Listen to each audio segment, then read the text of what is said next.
It seems to be that this is the week for all banking reports to come through. All big banks have reported the third quarter earnings for the rest of the week, and there are two major issues still making us analysts nervous. So the Wall Street mortgage business and the bank trading revenues in fixed income.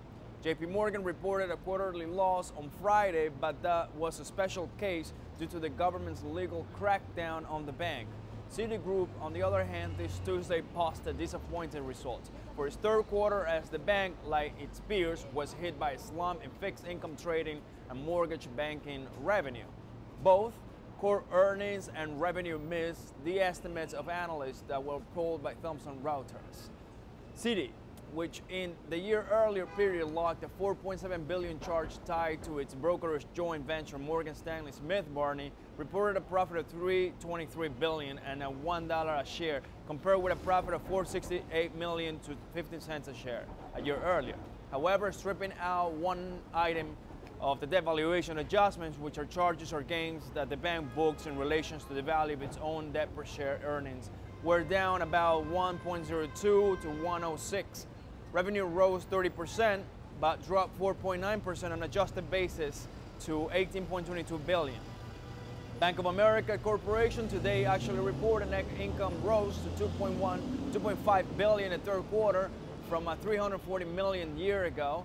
Earnings per diluted share increased $0.20 to the third quarter from the 9 months ended September 30th, 2013.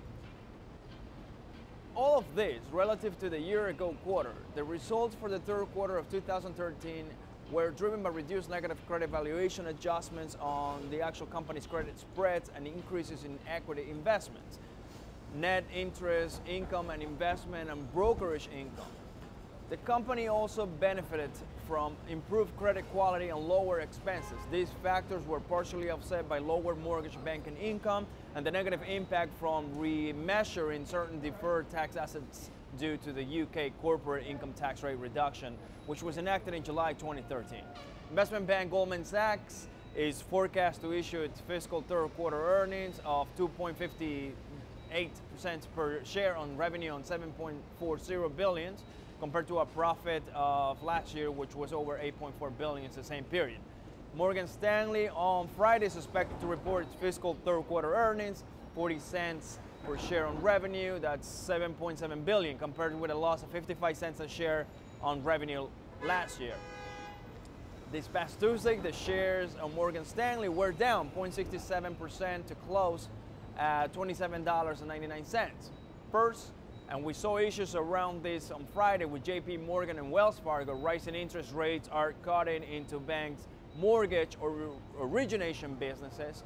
Americans simply don't want to refinance at a higher rate, and taking out a new mortgage isn't as attractive as it was before.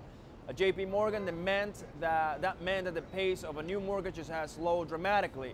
We have to remember that we're coming off the major lows of the financial crisis, and refinancing fell overall. Expect this mortgage issue to be a big problem at Citi and Bank of America.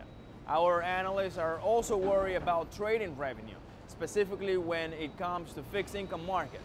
At the end of September, Brent Hintz, an analyst at Sanford Bernstein, wrote to Wall Street that he would like to have a full-scale rout in trading revenue. Our analysts around the street, like Claudio Tanca, agree and cut expectations in Mass A. This isn't coming out of nowhere. Jefferies and Deutsche Bank both reported horrific numbers in Q3. By horrific, we mean Jefferies' fixed income trading revenue plunged 88% year over year, where JP Morgan's fixed income trading business didn't report a total pounding on Friday, just a slight smack. The business is down 8% from last year's. Other banks may not be so lucky. Bloomberg reports that based on this analysis of fixed income trading, we are going to have to cut these forecasted earnings per share at Goldman Sachs and Morgan Stanley by about 18 to 25% respectively. This could definitely get ugly.